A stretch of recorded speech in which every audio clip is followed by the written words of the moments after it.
There we are, and there we are. We're here. We said at 8 o'clock on a Thursday, special Thursday night edition of the Friday night Packer Outright Opinions show, the Pooh Show. Do you remember? Hey, do you remember when I used to do games on the Moose? And I used to do Yeah. high school football, Ben. And remember, there used to be the thing Monday Night Football, MNF. And then that was a thing that was always for like the National Football League. And I would always say, and when we had an edition was football of MFNF, Moose Friday Night Football. And then when we have games on like a Thursday or some other day, then I say a special Thursday night edition of MFNF, special Thursday night edition of Moose Friday Night Football. Mo remembers it well. You remember it a little, but I that only was did. what we I did think I back only in the did day. one football game with you, What? Only and, one? and I did one football game with Mo, and that was it. I did mostly basketball. Oh yeah. Okay. Well, anyway. Well, now you do football now, so that's what we do. I guess. Well, we don't do play by play and stuff like that. Well, there might be some of that going on. Some game day Hafeman Bros specials coming up for this season. Not pregame, not Probably not. pre-games. We kind of take the pre-games off like other people, but regular season we could be in Pre for it. games, we take practice off because we run the team. Preseason games. I All mean, that's what kinds of you're saying. stuff. Now, hey, we got some notes from our special visit to Green Bay on Monday. There's proof that we were in Green Bay. Look at some of this stuff. We got proof. Beautiful. That's how the day was. A beautiful day the whole time we were there. Right? No. It was terrible weather to start. Terrible. I thought no one was going to show up for practice, and then it's Wisconsin. People show up, Yeah. 'Cause right? That's what they do. What else is there to do? Some people smarter than us. They had umbrellas and whatnot. We were just. You wore a dress shirt because you were cold, Yep. and I had no pants on. Well, I had shorts on. Let me clarify. It wasn't like I was wearing nothing on the bottom. It was shorts and a rain jacket. So that's where I was Weird. at. That's weird, man. So anyway, we got some things to show you here from practice. We'll go through a couple of photos. This was actually how the day started. Let me see here. Get to this one. This was how the day started. Let's go back a few photos here and show you what the weather looked like. Oh man, let's go full speed here. Full speed. Oh yeah, this is what it looked like when we first got there. Looked kind of like gloomy, rainy, cold. It had been super hot the day before, and then got cold. And then, here we are at Ray Nitschke Field. That's where the Packers practice, all that good stuff. Empty practice field before they got going. And then some of the players came out and started working. We were sitting right kind of in the middle, which is where the offensive linemen did their drills to start. So that was pretty fun. One interesting note when before practice really got started, there was one guy who came out early and kind of, did some drills and did some work, greeted the fans. And that was Jair Alexander. So he was out there early, which is kind of cool. Yeah, I mean, it shows that he's, even though he got paid the big bucks, he's still, the first guy out there going through stuff to make sure he's in the proper shape to have a practice and do the best he can. And that's pretty awesome. It was actually Savage came out with him, and Savage, of course, was hurt, wasn't really dressed or anything, but they were just throwing balls around, and Jair was doing different types of warm up to get his legs ready and himself ready and whatever else, and running back sprints, quick sprints, and high knee action and all kinds of stuff like that. So that was pretty cool. And then all the fans were like, "Hey, Jair!" And then he was like, He had kind of a dorky wave, which makes me like him more. Actually, yeah. I kind of I love the Julian thing. He wears Julian sunglasses in his locker room interview this week, just a couple days ago. So he was a much better interview. Smart. Yeah, much better, I'm sure. But one other side note is Jair Alexander was already wearing pants, and it was. I mean, it's August. It was cold. So, well, I know. I'm just saying. I'm just saying. He don't like the cold like most of us, anyway. But he's signed with the Packers for a long time. So there you go. We got to see the defensive backs too. Hey, Agus is here. How you doing? David's here. David, hello.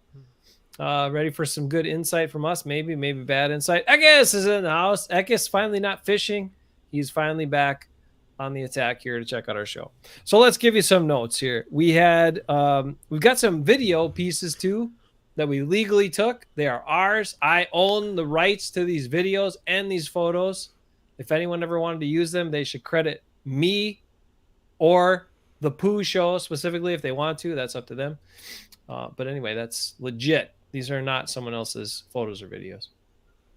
What did you think about overall idea about where we ended up sitting? Because we were kind of looking at the whole thing, and all the fans are on one side. It's like the eastern side of the field, and you had to kind of look and pick like, oh, do we want to be down here? Do we want to be down here? Do we want to be in the middle? We just kind of picked the middle, and we ended up being right in front of the big guys, which was kind of where we wanted to be, and the defensive backs, which was kind of where we wanted to be too. So, well, at first, yeah, yeah, it was great to watch the offensive linemen work and see different techniques and see how they did some double team drills. They did some single one-on-one stuff against each other, and different types of pass blocking, run blocking, all different types of stuff together, and it was pretty cool. I liked the fact that we got to get a really good up close view of the guys that really are going to be the either downfall of the team or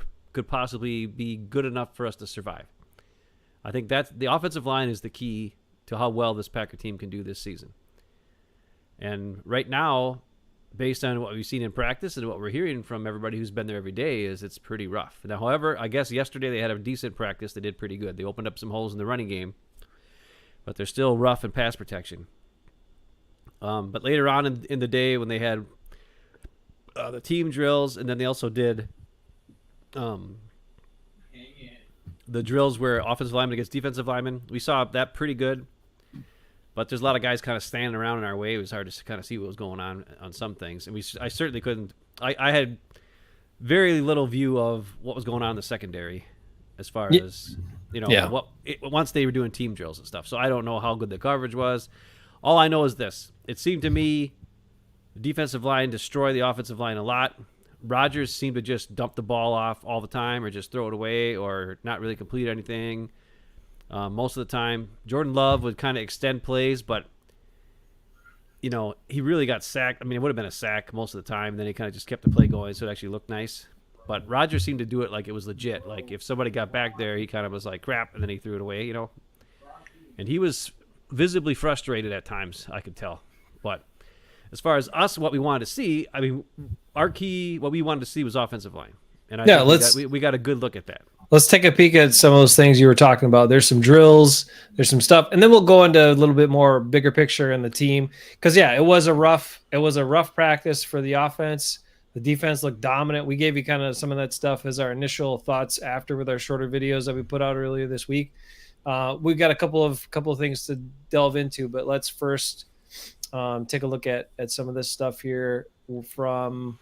I want to just show a few more photos and we'll rifle through them. We have a couple of video pieces that I wanted to show you guys too, straight from Packers practice on Monday. So these are the big guys. There's Butkus here, and one thing, Ben, that you noticed were struck by right away, which was how big Yash is. Like he's a big man.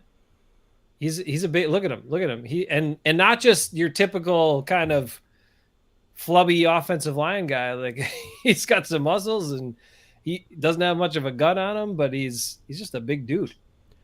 He has got a huge, massive butt. He's got some pipes like guns on him. I mean, it's just when you're watching the drills and all those other guys look like, flat butt, skinny legs. Excuse me. Compared to him, he just looks like a monster. I mean, he looks like a giant. Like everywhere. He just looks like somebody pumped him up with, like some air or whatever, like you pump up a basketball or whatever. Everywhere on him, he's just a big, huge dude. And that's why they took a chance on him for all this time. And that's why he looks, and that's why, they kept waiting and waiting and waiting. Last year, he finally got to play. He did pretty good. But he is a physical specimen. There's no doubt about it. And will they be able to, keep that going? I don't know what we're doing here. I got to rifle through some stuff. Here we go. I want to show this in a second here. This is some O-line drills. Now, when we're talking about Yash, sorry, I had to skip through all that other stuff. My photos and stuff weren't organized. But the one he had, and I'll be first person to say it, he had kind of a rougher practice. He was very inconsistent in this practice. The one thing that I liked, first of all, you look at him, we talk about his size. everything he has. He's got all the tools. He's got all the tools to be as good of a tackle as you could ask for in the NFL. But he had some good reps and he had some bad reps. And then the one thing I really liked is they were doing this double team drill for a while, and he messed it up a couple times, and he showed some fire. Like, he was pissed. He was pissed that he screwed it up, and that shows me the guy cares. It also shows me that, because look, they don't have any other tackles on this team. Like, Yash is on the team, and he's probably starting unless Bakhtiari's back.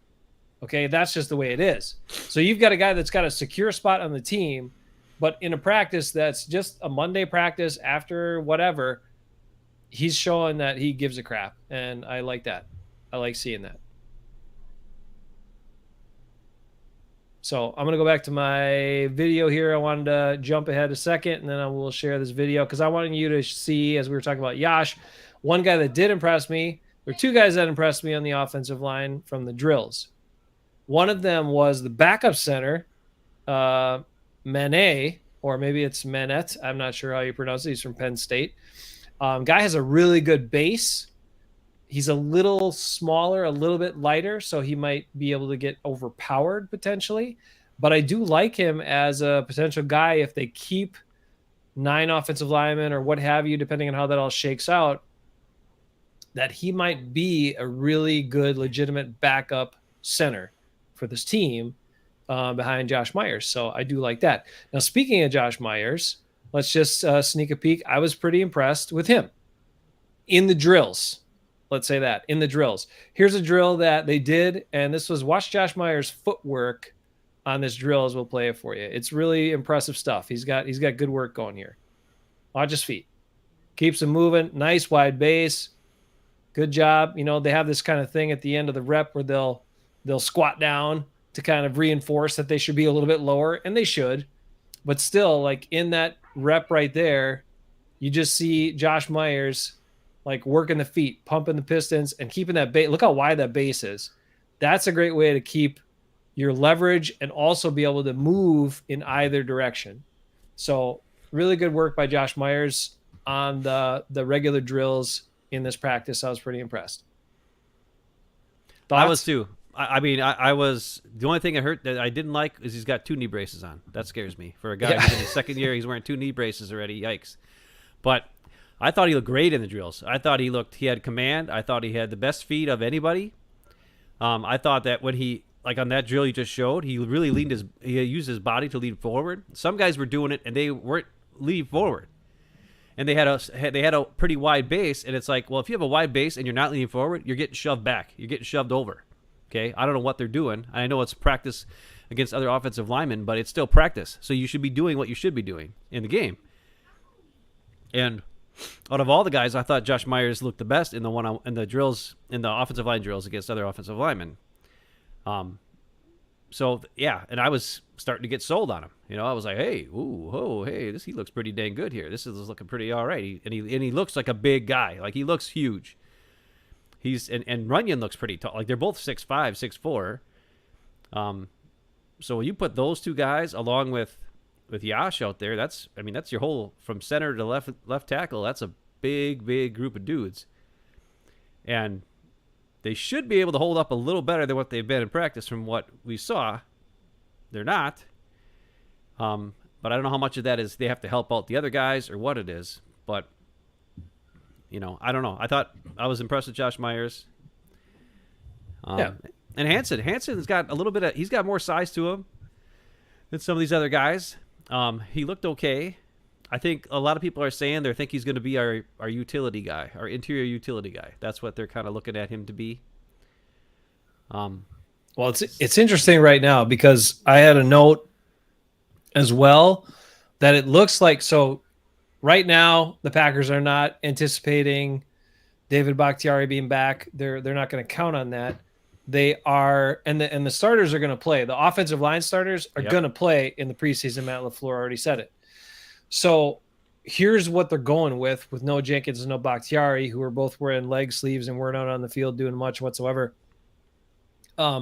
You've got Yash, Runyon, Myers from left to center, And then the right side looks like it's going to be a combination of two of these three guys, either Hanson at right guard and Royce at right tackle, or Royce at right guard and Tom at right tackle. That's what it looks like. Those were the three guys that kept working first team. And so it's going to be some combination of that. So they're sold on Royce is going to be in one of those spots, and Tom maybe a tackle, or Hanson at guard and Royce at tackle. I don't know, based on what I've seen so far, and we'll have to watch the preseason games. Will tell us hopefully more about which guys will be the best combination of those three. But that's what it looks like is going to be two of those three guys making up the right side of the line. Well, I mean, I said it all last year. I thought Royce should be a tackle more than a guard. But to be honest, he's not looking good at tackle either. Like in the when they were doing the drills or even in the team periods. So I don't know why they keep wanting to put him out there. I guess I just don't see it unless there is nothing else behind him that can work.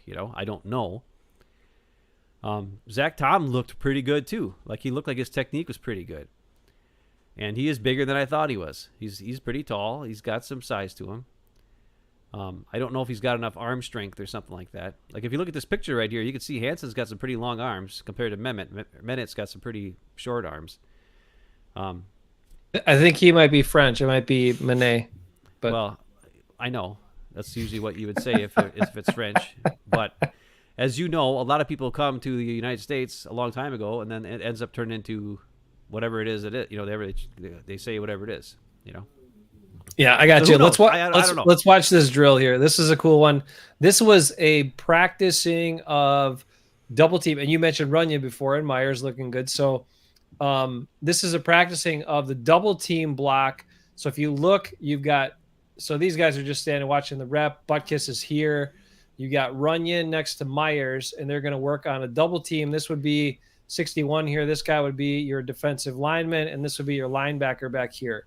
So they're going to work that double team defensive lineman, and one guy peels off to pick up the linebacker. That's what this drill is all about. It's kind of cool to see it.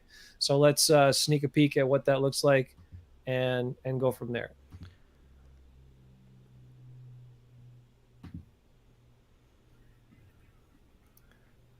So they're working together, good drive. And they kind of stayed on, this guy's not going to play like a linebacker. This is Sean Ryan here. He's not going to attack like a regular linebacker would. But you get the idea. It's that working together, and then once you seal that first initial guy and you can pass him off, then you go out and get that linebacker like John Runyon does right there.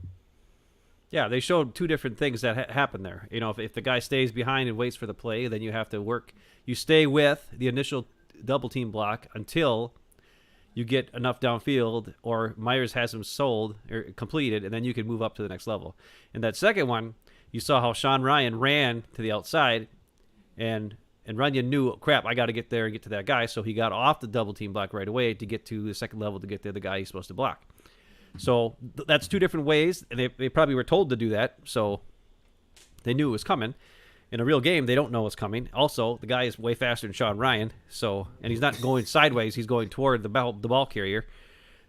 So it's a whole different thing. But I mean, at least they're practicing it, and that's what they do. I mean, it's a good way to work together. I'm sure there's a communication that they do of some sort. Like whenever Runyon disengages, I'm sure there's something he says or does to let Runyon know, or to let Myers know, I am disengaging at this point. There's probably a keyword or something, so that those guys have a communication about it, so that Myers knows, oh crap, I got to really hang on to this guy now. And that's good. So that's awesome stuff they're working on. And they did that everywhere. It wasn't just these two guys. We saw, I will say this, a lot of the times the tackles worked with a tight end. So like, yeah, here you got a picture here with a tackle and a tight end with Daphne and I don't know. Daphne and Yash here on this one. Oh, yeah, it is Yash. Yeah. And then on the other side, and this is a video too, so we'll just kind of show you here the tight ends and tackles are working together in the same sort of scenario. This big guy that Yash was blocking one-on-one most of the time, that's Caleb Jones, who's a monster. Yeah. He's like 6'9", 370 pounds. Yeah. So, if Yash isn't moving him as much, you got to take that into account. He's not going to block anybody that's ever 6'9", 370 pounds. But anyway, just a heads up on that. It gives me flashbacks to when I had to try to block Maurice Neutral when I was, 185 pounds and he was 270. It's just not going to happen. Anyway, okay, so Packer practice, here we are. So let's take a look at this one. They were practicing this with these guys as well. So again, the kind of Daphne working. Interesting to note that Daphne is working here with Yash on first team. Now, maybe that's because it's more run blocking. And maybe that's why DeGuara's here, and DeGuara might line up in that H-back spot. The other thing that you just saw, I'll go back just a second. You can watch on the right side over here. If you look off to the right of Cole Van Lanen's right shoulder, it is Royce and Tyler Davis working together. And again, Royce is likely maybe that first looking to start at right tackle potentially. And he's working with Tyler Davis at a tight end. So we'll see another rep here with Yash and Daphne just working on that. Wow, Daphne looks so small next to that 6'7" dude. I know. Even Yash looks a little small next to him, but Yash has a much bigger lower half than Caleb Jones does. You know, Jones is 6'9". It's crazy how big he is, but 6'9", okay, yeah. Yeah, he's another big guy that the Packers drafted this year that I will say had a pretty rough practice, and we'll get into that, is the 7th round pick, Rasheed Walker. He had some struggles in the practice, but it led to something really cool that we'll mention from the defense here once we get into that in a little bit. So that's just some offensive line stuff that we got to see and wanted to share with you. So legit footage and all of that. David says they look like stormtroopers with the Guardian helmets on. And they kind of do. It's pretty funny, and most guys hate those padded things to wear on their helmets, but it seems like the guys that are going to make contact regularly are doing that. So it's mostly the offense and defensive linemen, and then maybe guys that are tackling guys and stuff like that. Yeah. I'm going to go find something else here, see what else I got in the bag. Let's see, unless Ben's got something. We could switch to defensive back drills here if we want. I got some footage on that. If you guys want to take a peek at that stuff, we'll go to that next, unless Ben has any finishing thoughts on the offensive line before we move on. Well, just in those individual drills, I thought the thing that I noticed right away was a lot of the guys look good. I mean, it's not, they're going up against guys who aren't working as hard, right, as a defensive lineman would. But, you know, so I don't know how beneficial it is, but at least their techniques are solid a lot of the time, at least with the guys who are starting. Okay, Runyon, Myers, Yash was a little here iffy. Royce has got good technique. I just don't know. He just gets blown off the ball. Zach Tom looked good when he was out there in these drills, and so did Jake Hansen. He looked pretty solid. So every one of those guys look like they know what they're doing in the individual drills, but does it translate to the team period? Does it translate to the offensive line versus defensive line period? That's another question altogether. Yeah, and that's what we wanted to see and examine. Before we move on to the D-backs, just a side note for injured players that we got the chance to see on the field. So Robert Tonyan was running around a bunch. Looked like he is on his way back, hopefully sooner rather than later. Christian Watson was running pretty well. Patrick Taylor was padded. He just wasn't involved in the rest of practice, but he was actually wearing full pads and running around a lot. So even though they signed back Dexter Williams here, I know they like Taylor more. They kept him on the team last year. So Patrick Taylor looks like he might be coming back soon, but maybe not for this week's game. But we already mentioned Bakhtiari and Jenkins, the more high-profile guys that are out. They don't look like they're anywhere close. I mean, they were just out in shorts, and they came out for a little bit of practice later on to check it out. That's all we saw of those two. Yeah, it was like 10 minutes at the end. I don't, just to say, hey, what's up? They must have been doing other stuff indoors or whatever. They were working in the Hudson Center. Okay, let's take a look at some defensive back drills. This was, we're also pretty close to these guys. As you look, we got, Eric Stokes is here. Rasul Douglas is over here. And let me just kind of cue Eric that Stokes up. is in the front, dude. Yeah, let me get this. Eric Stokes is right here on the far right. I don't know if this is LaFleur throwing the ball to him or not. I can't really tell. Does that look like Matt LaFleur to you? I don't. Not sure. I don't think so. Russell Douglas is here, and I'm not sure where Jair's at right now in this setup. I don't see him on the screen. But this is just some, D-back drills where they're throwing the ball and they're running ahead from different angles. Watch Douglas on this one. He seems very comfortable catching the ball, which shows you. I mean, he showed last year with his ball skills and everything he's done, but he seems very comfortable. There's Jair, Amos, and guys kind of running out now. But one thing that strikes you about Douglas as you watch the practice and you watch what they're doing is the ease with which he catches the ball. I think that stood out to me a lot. Yeah. Well, he's able to locate it right away. Yeah. He won't even be paying attention. All of a sudden, grab it, and go. Which is he proves in games. So that's, and we know he's a good tackler. We know he's awesome. So that's, I wasn't really watching the D-back drills that much. I was pretty much watching the offensive line drills the entire time. So I know you filmed a couple here and there. Yeah, let's take a peek. Let's take a peek at those right now. You can see exactly what I was talking about. Watch this. So what's happening is this is a ball that's thrown to the sideline that the defensive back breaks on and needs to intercept. And just watch kind of how Douglas approaches this and how he gets his feet in and how comfortable he looks doing it. So he's back and now he's driving on the ball. Ball's thrown way out there. It just looks really natural, really comfortable, making that catch. And I know it's Jerry Gray throwing the ball, so it's not like it's zipped out there at 100 miles an hour, but still at the same time, you don't see everybody do that drill that same way and catch it so clean.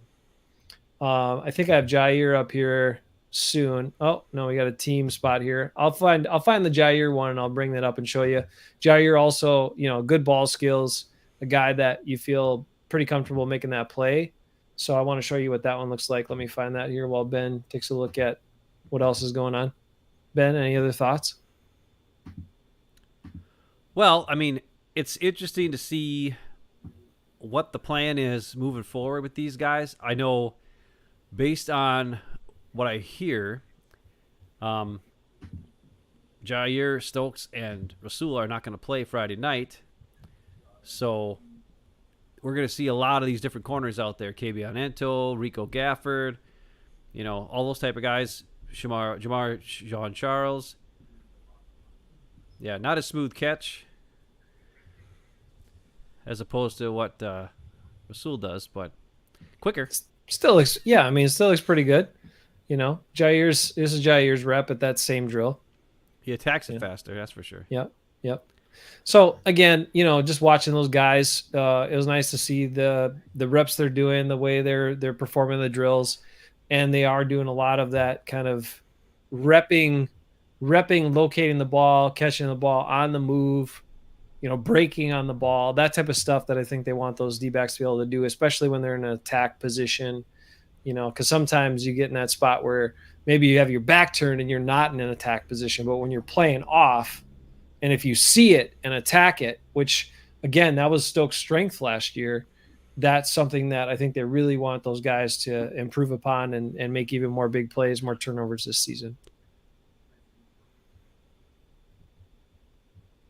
Yeah. So I'm gonna find a couple other quick things here, and I don't know. I think it was interesting being at practice too to see the team drills were like Ben said, a little tougher for us to see what was going on in the secondary, but what we could see a lot of was a lot of disruption from the defensive line and linebackers, the guys in the front, especially the front seven, whether it was a running play in the team drill or if it was a passing play in the team drill. And this was a full padded practice. They don't have a lot of them. They really don't have a lot of full padded practices. So this one showed you about as much as you can glean from a practice in terms of how that physical nature between offensive front and defensive front can match up. And the defense certainly dominated the day. One guy that stuck out, Ben, that you commented on right away was Jaron Reed. He really looked impressive. I mean, he was beating everybody. Everybody he went against, he was beating. It was awesome. I mean, he was stopping the run. He actually got some sort of pressure on passing downs as well. He pretty much would take the entire play would just be toast. And I've heard some things. Eddie Herman was also at the same practice, obviously, and where he was at, he seemed to be able to watch the secondary a lot better. And he said that the secondary was sticking like glue to a lot of receivers in the team period. And I don't know. It's not. We couldn't see that as well. Based from what we were at, it seemed like the defensive line would just get in the backfield so fast that it didn't matter what the secondary did because the play couldn't even develop. And Reed was one of the key factors in messing stuff up. The other thing I would say is when they had the offensive line versus defensive line drills, they went kind of hard most of the time, right? But you could tell it wasn't always as hard. But when Kenny Clark went against Josh Myers, for some reason, Kenny Clark really was trying his hardest, like really, really hard.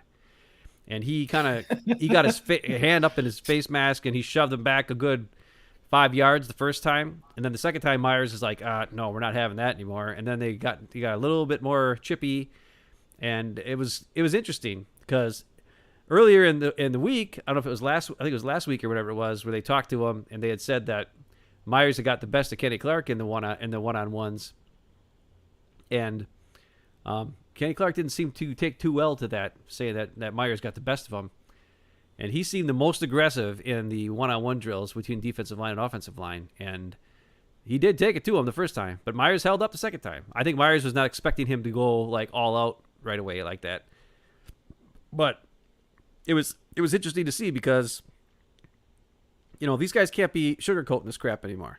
You know, like a real game is tomorrow. And based on what we saw, it's rough. But maybe, hopefully, our defensive line is just so dang good that it's better than everybody else.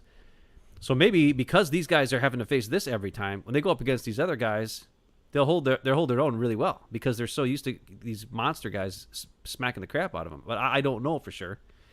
But that's what I'm interested in for tomorrow night. You know, it's going to be a lot of one-on-one stuff. Vanilla offense against vanilla defense. A lot of the time, win your one-on-one matchup. You know, make sure you block your guy. Make sure you beat the guy who's covering you. All that kind of stuff. So hopefully they'll be a little bit better tomorrow night than they have been in practice. But there's no guarantee for the offensive line. Yeah, for sure. Okay, so one thing I noted to you as we were watching the offensive line drills, right, is I said, and Rick knows this all too well, and anyone that's actually played any sort of level of football knows this as well too, is that you can do these drills, and I know it's important for them to do the drills, the individual work, and the offensive line drills. And when you get in the full football setting and you run a play, it is really difficult to maintain those techniques. Like a lot of times those same techniques, that same wide base, those same things that were giving you success in the individual drill just don't translate to the actual play on the field. And that's why they rep it and drill it so much, because they want it to be more translatable onto the field, play in and play out. But I want to look at this play because it was one of the plays I recorded. I didn't record many of the team plays because we were kind of far away, but it actually showed up okay. Because I'm going to zoom in a little bit here and we can take a look at the line specifically. This is just a running play off to the right here, but we'll look at it a couple times because actually I don't think I can zoom anymore. But we'll take a look at it a couple times because I want to point out a couple things. This is first team. Aaron Rodgers is in at quarterback. There's Aaron Jones here in the backfield. Alan Lazardo here. Tyler Davis. We've got Royce. We've got Hansen, Myers, and then Runyon and Yash here. And then I think this is DeGuara here at this tight end spot. Sammy Watkins out here. And this is first team defense as well. So you got Dean Lowry. You got Campbell here. You've got Quay Walker sitting over here. You got Douglas and other D-backs, Jair and others out here. And Kenny Clarkson here somewhere, and Preston's right there. Okay, so you get the gist. Well, let's take a look at how this works. So DeGuara comes in motion. It's a running play. They're off on the snap of the ball. Rodgers, it's a flip play, a quick pitch flip out to Aaron Jones. And they're just trying to run a zone play over here. And it looks kind of like a mess of stuff, right? Doesn't look all that impressive. Doesn't look terrible. Doesn't look great. But let's go back and watch it again. I want you to watch a couple of people. So here's Royce Newman at right tackle. Let's watch Royce Newman on this play at first. Let's see what he ends up doing. Because again, when you've got to get off the field and block in space and you're not blocking the guy right in front of you, it's definitely more challenging. But it's something that a lot of guys really struggle with and sometimes never master. But watch Royce at right tackle right here.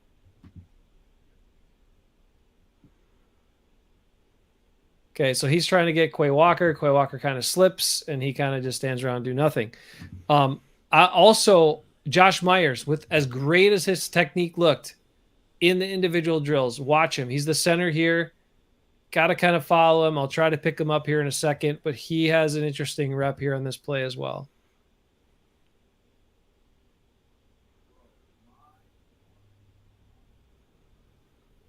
So he completely overruns his guy. It was Devondre Campbell. I'm going to try to pause it here on that because he's going against Devondre Campbell. You know, just signed the big contract, showed how good he was. So Campbell is here. I'm going to point it out. Can you see the arrow? Campbell's here.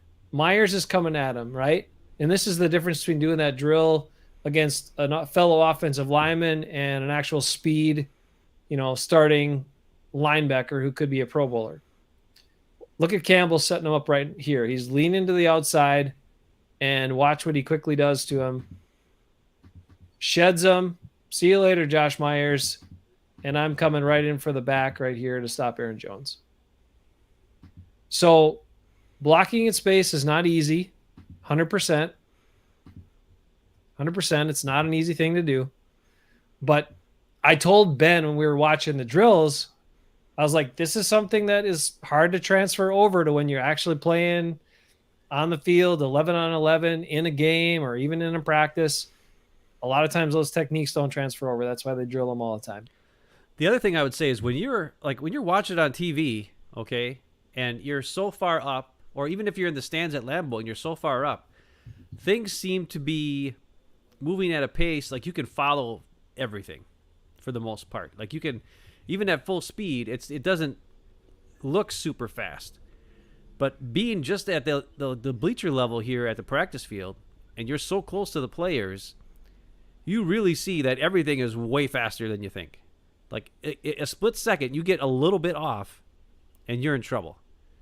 And the plays were done in like no time. Like, I mean, if the defensive line would school you, it's like over. Like Rodgers would get the ball, and all of a sudden just, that's it. It's done.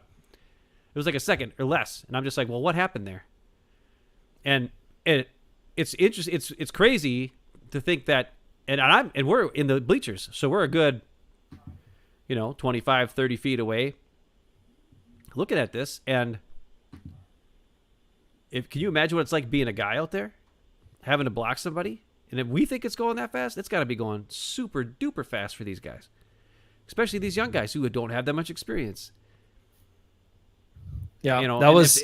If they overrun something, they're in trouble. And the thing is, when you watch guys like Campbell, for instance, like the difference between Campbell and Quay Walker just on that play. I know we're talking offensive line, but let's talk a little bit defense here. Campbell was very calm, very patient. He wasn't like overrunning things. You know what I mean? He set up Myers, did like an Olay move to get past him real easy, let him go past him. He said, okay, you want to use all your momentum? Fine. I'll just swim around you and make the tackle. Where Quay Walker got a little bit too fast, slipped on the grass, and fell down. And even though Royce missed him, it didn't matter. But it shows you the difference between a rookie and a seasoned vet who knows, hey, I just got to set these guys up. I know I'm quicker than this guy. And all I got to do is react after. And sometimes, and it was a wet field. I mean, it was rainy and drizzly and whatever. So, Quay Walker's probably not going to fall all the time. But it was interesting just on that play to see the difference between a 60-year veteran and a rookie, and just how calm Campbell was. And he's the guy who gets in the running lane and makes the tackle pretty much. They can't tackle anybody obviously, but it's he's there because he let Myers overrun. So that's an interesting thing to see too. Is how much the game probably slows down year after year after year, and me, some schlub who's just there watching it on the sidelines. There were times I'm just like, what the heck just happened? Holy crap. Like Rodgers had the ball and then it was like he snapped it. And I'm like, how did Reed get back there that fast? What happened on that play? Where did this guy come from? And it's like, holy, like I can't imagine, for as much as we give crap to Rodgers all the time, I can't even imagine what it's like to be, and like Jordan Love, he must, especially at least now he's getting a little better, but I could see how it's like, you go back, next thing you know, you got three guys in your face and you don't know what's going on. You're not worried about what's going on downfield. And this is a practice where you got a red jersey, so you're fine. What's going to happen in the game? I could see why Jordan Love struggled against Kansas City because they blitzed like crazy in that game last year. So Yeah. Those are just things I noticed. It's way, way faster than even when you're at the game. Because I've been to Lambeau for games, and you can kind of see what's going on. You know, like you see what's going on. It's fast, but it's not like out of the ordinary. Like you can see everybody, and you can see the way things are going, and it feels like a regular, like watching the game on TV. But I've also been on the sidelines back in the day when you and I went one time to be able to go to the game and film it on the field. And when you're on the field, it's super fast. Like when you're just right, you're a camera guy sitting right next to the field like that. It was like, whoa! I can remember just like my mind was blown how fast everything was, and then also that crazy how the field gets raised in the middle. It's not flat. I never knew that until I went to Lambeau that time, and I was like, we were doing video, and I was like, oh, it's almost like a pitcher mound where it's like the whole middle is raised up a little bit higher. So that's kind of cool. Yep. Yeah, it's really incredible to watch. And the one thing we saw with the speed was the defensive line. And again, this is hopefully an indication that the Packers defense is what it's been hyped up to be, is that they were dominant. They were looking amazing, and they were destroying this offensive line. It's a young offensive line, but they're going to get better by having to face these guys all the time, like you mentioned.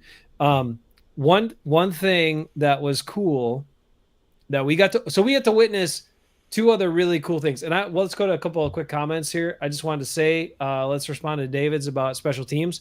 Yes, special teams is very important. I will say we didn't get to see a lot of it practiced. I mean, they practiced some, but of course they weren't going full speed and they can't hit and like all this sort of stuff. But they did practice. I think I saw more work on special teams than I've seen most other times I've gone to Packers practice. And Rich Bisaccia is like all over it. He's very active. He's very communicative. He's talking a lot and telling people what he needs. And we saw, like, you're going to see some starters in on special teams. The other thing we saw, let's point it out, Ben, is what did we notice about field goal protection in this particular special teams lineup? Well, contrast last year versus this year. Anybody who watched our show after the playoff game loss to the 49ers last season, I had a heart attack because they had Tyler Lancaster on the end of the field goal unit blocking three guys on a stunt play, which made no sense. Like, 0 sense. Why would you put a defense, like, if you're going to use him, fine, but put him in the middle where he's all clogging up stuff with everybody else, and he can just use his body to be a big clog. But you can't have him on the end trying to pass protect or kick protect. No, that doesn't work. And what we noticed is, guess what? In the spot where Tyler Lancaster was in that playoff game, Josh Myers was at the practice. And on the other side, instead of Lowry or whoever, a tight end or whatever, I think it was a tight end, right? Or who was over there at that one? Was that the Royce over there? I can't remember who was over on the other side. It was, I don't even know. I think it was another defensive guy. I think it was, Lowry or somebody that wasn't even like trained at practice on Monday. Blocker. Oh, yeah, on Monday. I know it was Lowry in the game. Right. I'm talking about. I think it might have been Tyler Davis this time at that right end spot. Yeah. But it was the bottom line was Royce was also in there on field goal protection. There was other guys in there who were, who have experience at, protecting things instead of guys who have zero experience at protecting things. So that's a big thing right there. And it was interesting that Myers was on the outside, so because he plays center, so you think he would maybe have more in the middle. But I guess, he's not snapping the ball, so I guess, hey, he's a big guy with long arms and long legs, and he's a big body. So, it's the same type of thing as having a big Lancaster over there, except, Myers is used to that sort of thing. And he's got great feet, and he could probably know what to do if a guy cuts to the inside, pick that guy first, where Lancaster didn't know that. So that was a good thing to see. Now, the special teams wasn't that great. We had a guy muff a punt. Also, the punt protection got rough, and the punter had to punt it early. It would have Andy Herman after I listened to he's talking about that particular play on his podcast, and from his point of view, he said Rasul Douglas got in there so fast he thought it would have been a block, but Douglas had to pull up because he couldn't block it, right? So that's another thing. We got Rasul Douglas is our outside gunner guy on field goal blocks, so that's good news because he'll get in there and try his best, right? But either way, it was a terrible punt. But Andy Herman was like, it probably wouldn't even been a punt because it probably would have been blocked. That's how bad that was. That was. So I mean, there's a lot of the special teams is still an issue. Okay, they're still a work in progress. Muff punts, not so great blocking stuff, but at least it seems they're putting the right guys out there for certain things. And that was positive. A noticeable thing was Amari Rodgers looked, and I mentioned it a couple times, he looked so much more comfortable fielding the punts. Yes, he looked very fluid. He was working like every rep he got. He worked hard. He was running his hardest. He wasn't like just catching it and jogging and whatever. He was going full speed. He also was the only guy in the 2-minute drills that got open and made catches over the middle. He had a couple of awesome catches over the middle on quick slants, where he had to go low and catch it. They're all from Jordan Love. He was in the second team, but he did a great job. I mean, he looked good on the offensive drills when he was doing punt returns. He caught everything cleanly and he moved fast and decisive. Which is something you said you saw from the film that you were talking about with me the other day. So I want to talk about that too. Yeah, I know. I mean, from family night, that was a noticeable thing for me that Amari Rodgers looked way more comfortable than he did a year ago fielding punts. I don't think you said watching his college tape. You said that you noticed that whenever he got the ball, he immediately went upfield. He didn't like dance around and do dumb stuff. He's decisive. Yeah. Yep. So that could be really, really, if he can just clean up the initial catch, right, which was the issue last year.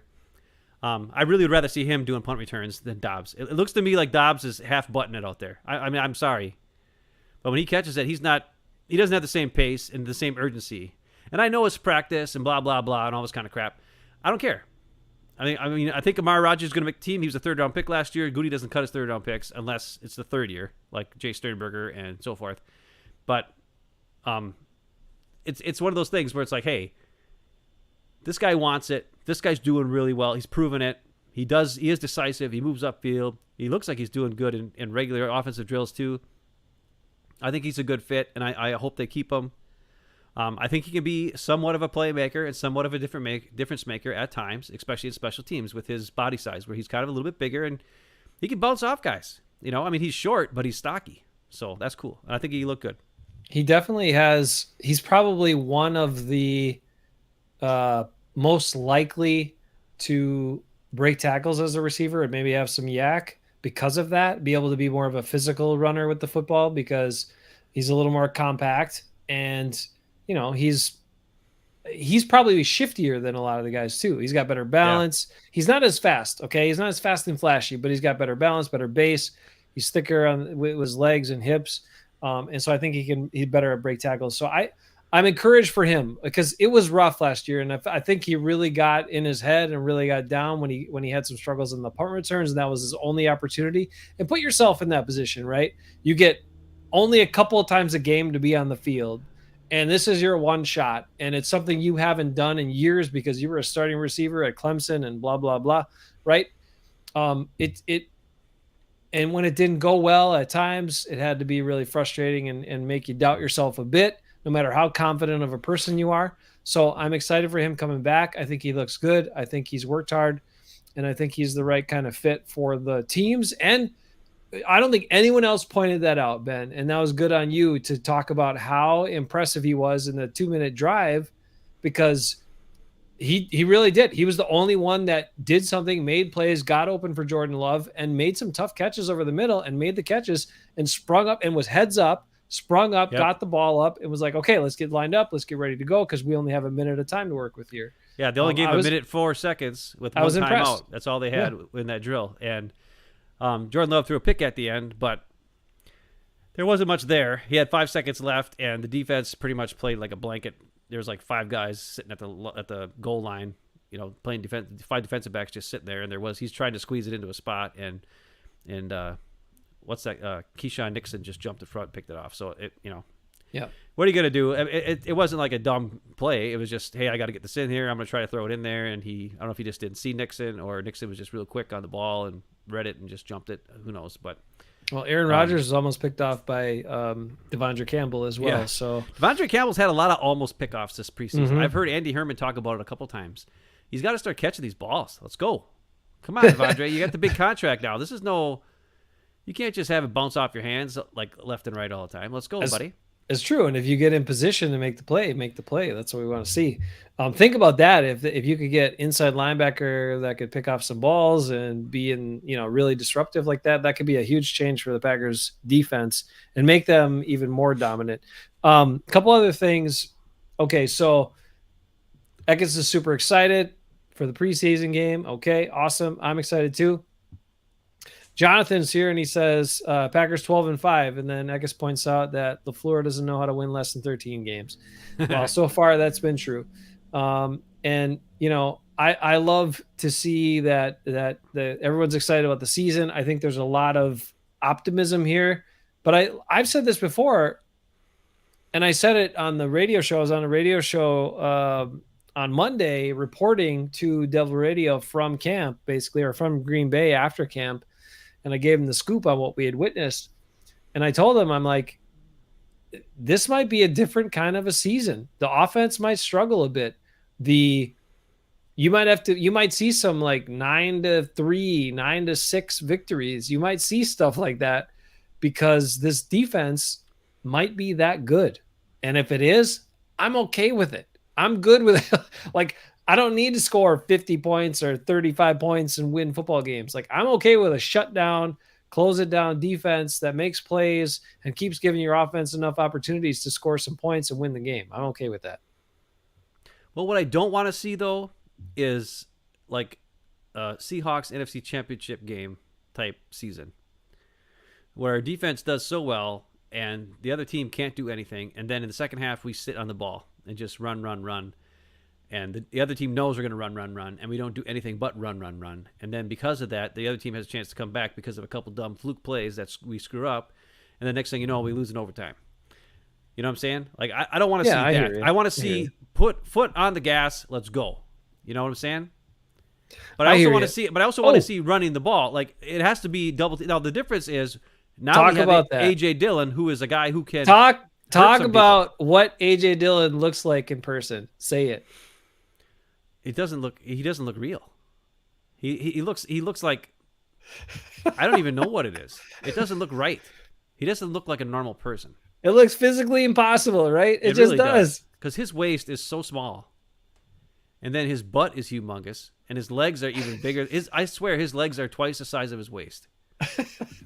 And I thought, like, when he took his shoulder pads off at the end of practice, I was, because I thought he looked monstrous in shoulder pads. Takes his shoulder pads off. His shoulders are just as wide as his shoulder pads. He's just his shoulders are that wide. He just looks like a monster, like a giant monster with a tiny little waist. Like if you drew like a superhero, who ended up, getting super strength, and they just blew up his legs and his arms and his shoulders and blah blah, but his waist still stayed small. Like in the comics and stuff. That's why he looks like a comic book character. It's not real. It's not human. And I could just see him just destroying. Like, we need to be. I said something to somebody today. Actually, there's a Patriots fan I work with, and we were talking about. He said the Patriots play tonight, and we were talking about the preseason games coming up and everything else. And I was talking about AJ Dillon and Aaron Jones and all this kind of thing. And I said, I have to be honest. I think this is the year now where I think AJ Dillon is going to start taking over as like the main guy, and I think Aaron Jones will be out there. And I think Aaron Jones, his receptions will either be the same as last year or maybe a little bit more, but I think his carries are going to almost be half of what AJ Dillon gets this year. Fewer touches, but maybe more big plays from him. Maybe more big plays. Yeah. I could see that. But I think AJ Dillon's going to be, as long as he stays healthy, is going to be like, I don't even know. He's going to be a monster, dude. I got a feeling he's going to score a crap ton of touchdowns. If we can just get down there. I mean, if the offensive line could block. I mean, I don't know. I mean, we got to watch some games. It's just, the guy looks unreal. He just looks unreal. And I just go back to that play last year when he met a defensive lineman in the hole and just plowed that dude right over 3 more yards and into the end zone. Yeah, I can't remember what team it was or who it was, but the guy was a big fat, like a Ford or a TJ Slayton size guy, right? And AJ Dillon just ran him over. I mean, he ran him over right into the end zone for a touchdown. Like, you're not supposed to do that. That's not supposed to happen. I mean, I hate to say it, but Aaron Jones would have just bounced right off the guy's gut and fell down, probably, or did a spin move, it bounced off and done a spin move and tried to get out of there. But AJ Dillon, he just runs right through you. But you're also not supposed to look the way he looks. It's just Yeah, it doesn't seem it, it just seems impossible. Like all that in one body seems impossible. The weird thing is that it's the exact opposite of me because I have tiny shoulders, a big fat gut, and tiny little legs. So I almost wanted to jump out there and be like, hey, AJ Dillon, can I take like half of what you have? You can take half of my gut. I'll take half your shoulders, half of your legs, and then I'll be a normal looking guy and you'll be a normal looking guy. What do you think? But I don't think he'd go for that. But Dave's got a question here. He asked, "Do y'all think Love should use his legs more?" And I would say this about Jordan Love. I think he did a couple times in working on drills and working on second team versus second team. He took off and run a few times. He did do that.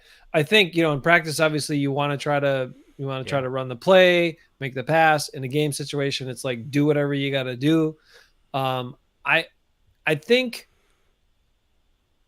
and everyone's commented on this. Jordan Love's mechanics are much better. He is much more accurate when he throws on time. When he consistently steps into his throws, keeps his feet set.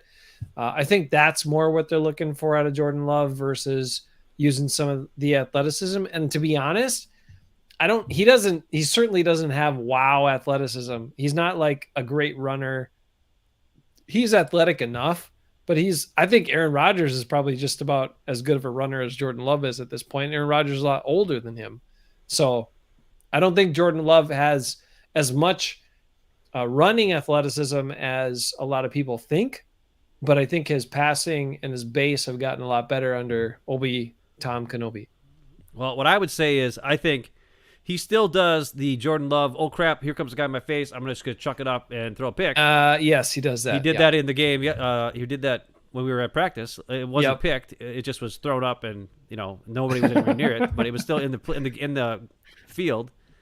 What I'd rather see him do instead of that is, brace for impact and spin off, or have a little bit of pocket awareness. He has like zero pocket awareness. That's something that he just doesn't have, and he gets flustered if somebody gets in the backfield. He gets flustered and he just chucks the ball for reasons I don't know. That is a concern. When he gets heavy pressure, he'll just seem to throw it up there, and usually it's just kind of tossed up there and not good things happen.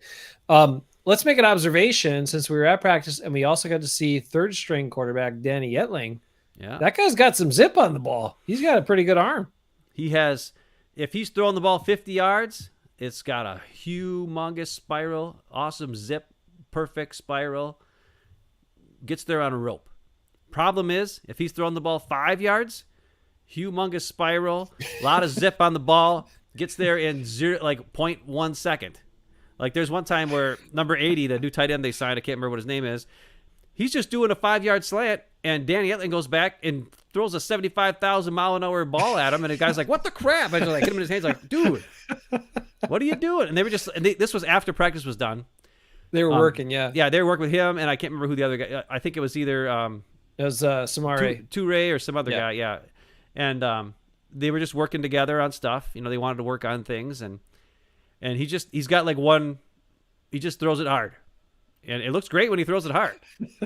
But dude, if it's a 5-yard pass, take something off it or something. You know what I mean? Like I don't quite get that. But he's got one heck of an arm. I'll give him that. Yeah, and he throws, like you said, it's on a rope. Like he was throwing 40-yard outs or 35-yard outs, and those things were not going that high in the air. It was like rifle. That was impressive. I mean, he's an older guy. He's like 28 years old, but he's just 1 year of experience out of LSU. So I don't know his whole backstory. I didn't look into it enough. But he's an interesting prospect as a backup because he's got an impressive arm, and I don't know. I mean, if you can teach him to kind of have a little bit of variation in his speed, he's certainly, if he can take a little off, he's got the cannon for all the rest of it. So, hey, you got to show David's quote or his quote here. What does Dave say? The quarterback has to step into the pocket. That is true. If there yes. was a pocket to step into, If there David, was a- I'm telling you, there was 0 pockets in this entire practice. It was rough. We are not this is not making fun of anything. This is legit truth. It was rough. There was for the no offensive way line. for him to No. step up. It wasn't even like just one guy was getting beat. It was like It was they the were whole all defensive getting line beat. got through. Yeah. Yeah. Like it was just like what the like before you know it, it was toast. Jaron Reed, Rashawn Gary, Kenny Clark, Dean Lowry, you name it. Preston, everybody was in the backfield pretty much every play. That's why I didn't even record any. I recorded one pass play and it was so ugly. I was like, I'm not recording any more pass plays. They were terrible. They were all terrible. So it was rough. And like literally how many? One in the whole team session, even with first team, second team, what have you, I think there was one catch by a wide receiver. Everything else was to a running back in the flat or a tight end. One pass over the middle. One pass that was more than 10 yards. And that's all the quarterbacks had time for. It was crazy. Yeah, the only time that right receivers caught balls was in the 2-minute drills. And that was because the defense was playing prevent defense. So they gave him the 5-yard slant. You know, like Amari Rodgers when he caught those 2 passes. I mean, he did beat Jean Charles a couple times, and that's what led to that slant to get open twice in a row. But it was not impressive in any way, and there was really no pocket to step into for Love or Rodgers or anybody for that matter. More proof we were here. Lambeau Field. They're just always doing construction over there. You got to know that. But anyway, they're always working on something. But that's where we were on Monday. 2 other quick things before we go as we wrap up the show is one, we talked about a couple shows ago, Ben, we talked about leadership, right? We mentioned how we were concerned. Was there enough leadership on this team? And the strength of this team is going to be the defensive unit this year, 100%. Now, you would think that should be the case because they've invested, we talked about this before, invested so many high picks. They've got a lot of money in high-priced free agents and high picks and guys they've signed to second contracts. So you'd expect that to be the case. But the defensive leaders are clear. There was a play. There was actually back-to-back plays, right? Hamilton, a backup linebacker who's got some size. He's a little bit different. A lot of the outside backers are kind of in that 230, 240 range. Darius Hamilton is like 264 pounds. He's a bigger guy. I hope he makes the team, actually. I like him backing up Rashawn Gary and getting into that outside linebacker rotation more than he's 264. Yeah, more than Galliai and some of the other guys. Yeah, those guys smaller. are like 230, and they can't hold up against the run. Right. So I like Darius Hamilton getting in there. But he went up back-to-back plays and dominated against Rasheed Walker and made plays. And he made a play. And this is well into practice. Yep. Okay, this is third string guys working. And he makes a play. He beats his guy, gets in the backfield, and got the starters on the defense are fired up. And who comes running out on the field to congratulate him? Rashawn Gary's the first one. He's out there smacking him in the head and doing all kinds of crazy. He probably should have smacked him in the head, I don't think, but well, he had his Guardian helmet on. Yeah, I know. And he was just like, wah, going crazy, like, yeah. And then the next guy out was Rasul Douglas, giving him a fist bump and a high five, and that's some of the awesome stuff. Is these guys are, and I was thinking about it the other day. I was like, I think there's different types of leadership. Like I think Preston Smith and Adrian Amos and Devondre Campbell are like your steady, like veteran. This is how you do it, guys. This is how you practice. This is how you are a professional, right? That's what their job is to say and do. And then there's guys like Gary and Rasul Douglas who are, and like Jair, who are the pump you up guys. You know, like Gary for sure. High energy. Like excited for anybody who makes a big play, no matter who it is, but especially the defense. Douglas, we showed you the video of the Packers lost to the 49ers when Aaron Jones caught that pass, was run down the sidelines. Everybody's huddled up in their winter coats, and here's Rasul Douglas jumping up on the sidelines, like 3 feet up in the air. Why? Because he was that fired up for Aaron Jones, and it's carried over to this season, and those guys are like the pump up leaders, and it's all defense. Like I don't know who's on offense that's a leader. I mean, I think Randall Cobb, yes. Aaron Rodgers, yes. But I don't know if there's a fire the guys up leader on offense. And maybe you don't need that on offense, but I'm glad we have those two guys on defense for sure. And then Jair, who just kind of does weird stuff and everybody laughs at him. So that makes him funny and everybody likes him. So that's good.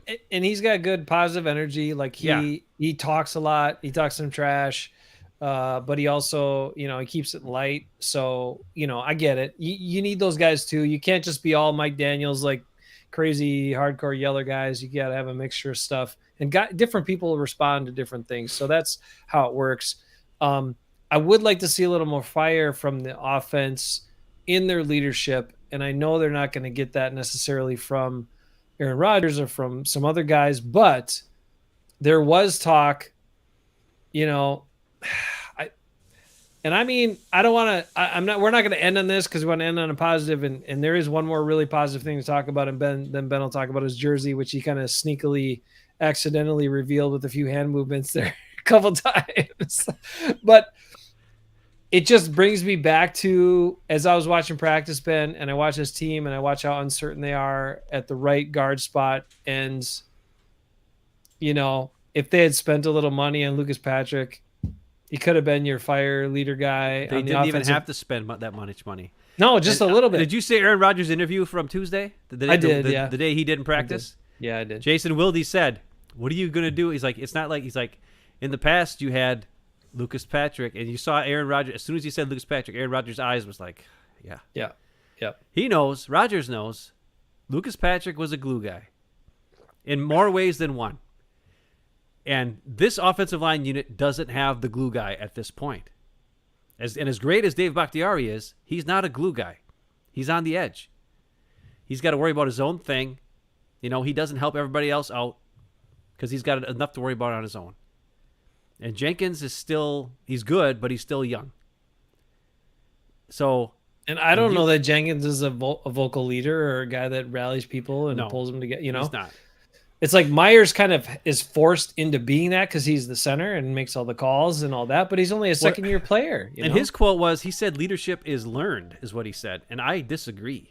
I mean, I'm sorry. I've seen people, either you know how to be a leader or you don't, period. And the biggest key to being a leader is understanding the people that you're leading and what they need. Because not everybody takes the same type of leadership. So you have to not only be, some guys need rah-rah, and that's it. Like if you get hard on them, they clam up and they suck. Other guys, if you tell them positive things, they kind of just become like, lackadaisical or I don't know what's the word I'm thinking of. It starts with a C. My brain is fried, but they're just like content. They're just like, whatever. I got this. Yeah. And then you have to get at them and yell at them, and then they get fired up. Like, I'll show him. Well, like there's different guys have different motivations, and coaches can only do so much. It's the same thing as like a lot of times you said this when you first came to Statesman back in college.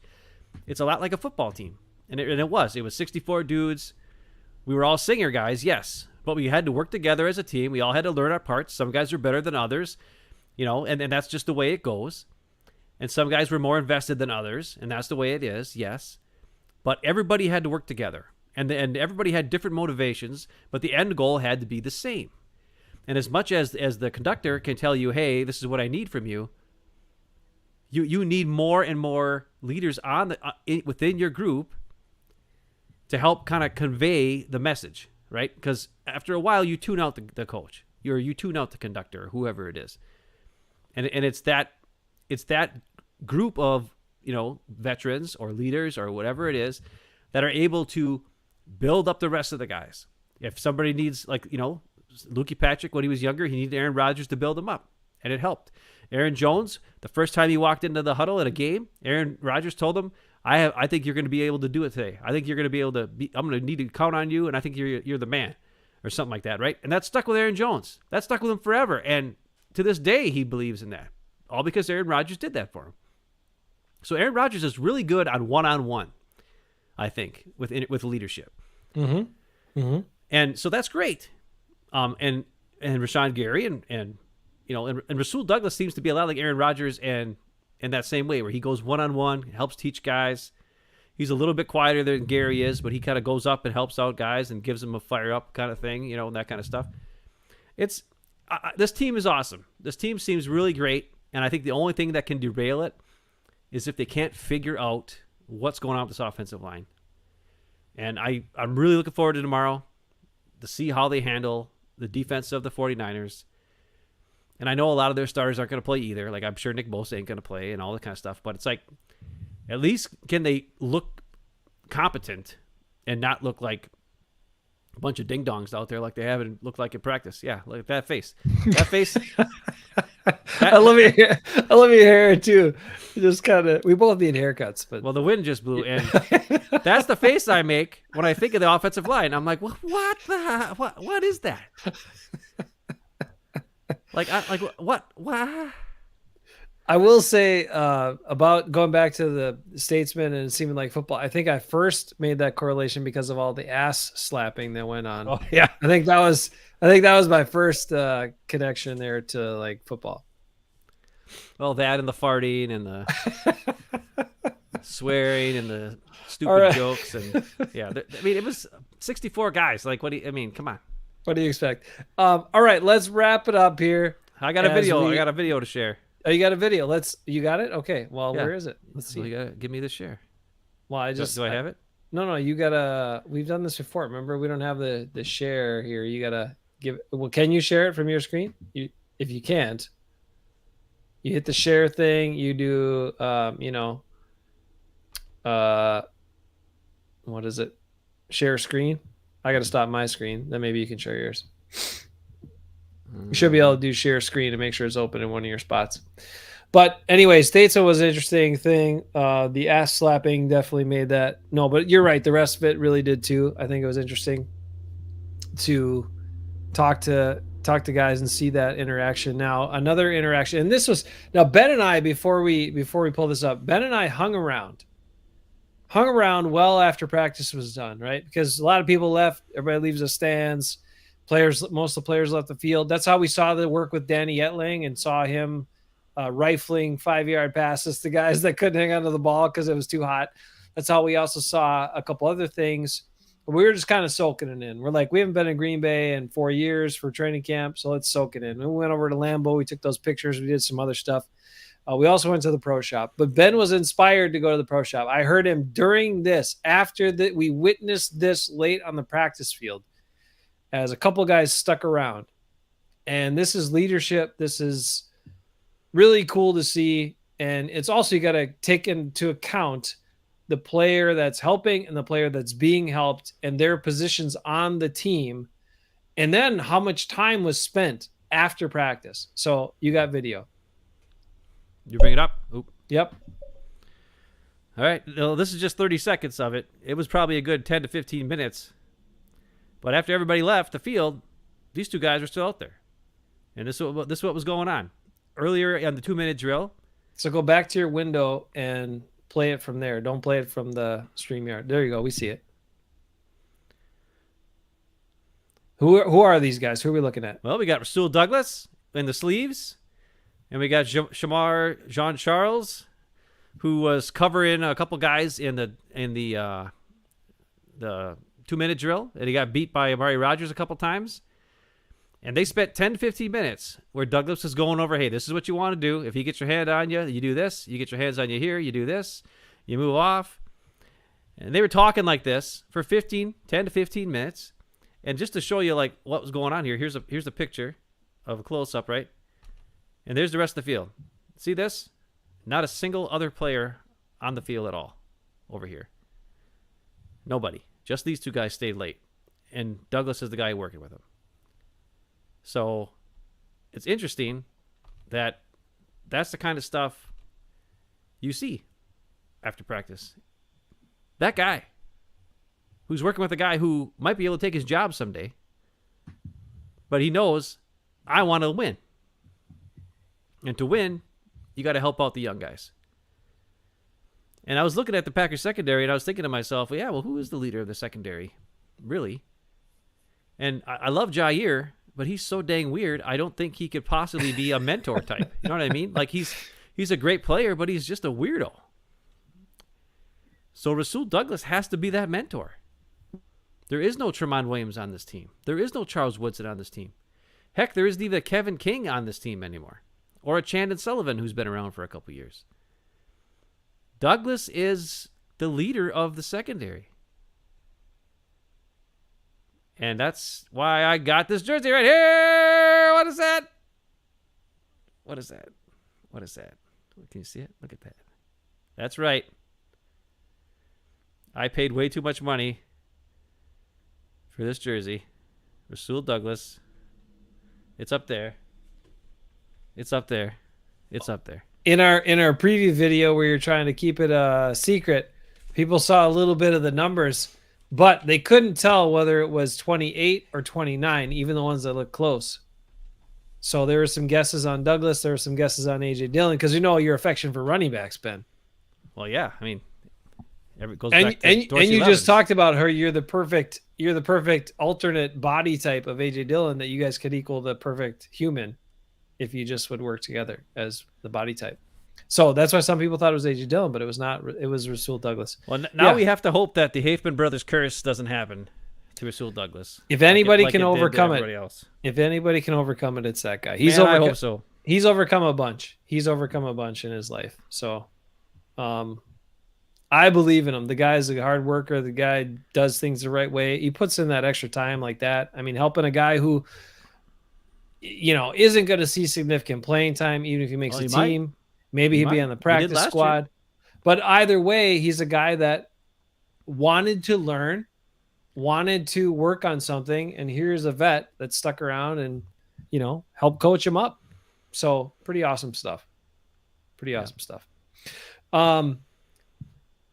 That's all we got from our initial report from Packers training camp. We will watch the preseason game tomorrow night and enjoy it. Hopefully you all enjoy it. Thanks for hanging out. Eggus, David, Jonathan, anybody else that hung around tonight, anybody that watches later. Again, remember to subscribe to our channel because, we're pretty good. I mean, sometimes we're a little flat or a little tired or whatever, but we give you the straight scoop and we never lie to you and we never overinflate stuff. And we also don't try to sugarcoat too much. But we're looking at the positives now, Ben, and we painted it out as the positives tonight because we talked about the potential of what this offensive line could be, and we showed the good points to what they are working on. Now we just need more consistency, and we'll see how they shape up.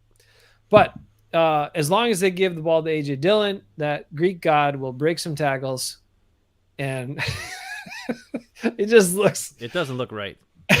It's just amazing.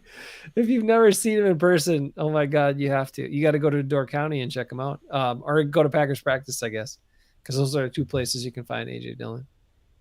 Yeah, he doesn't look human. He looks like an alien or something. I don't get it. It's crazy. I don't know what he did to get so humongous, but it doesn't look right. Two other quick things before we go.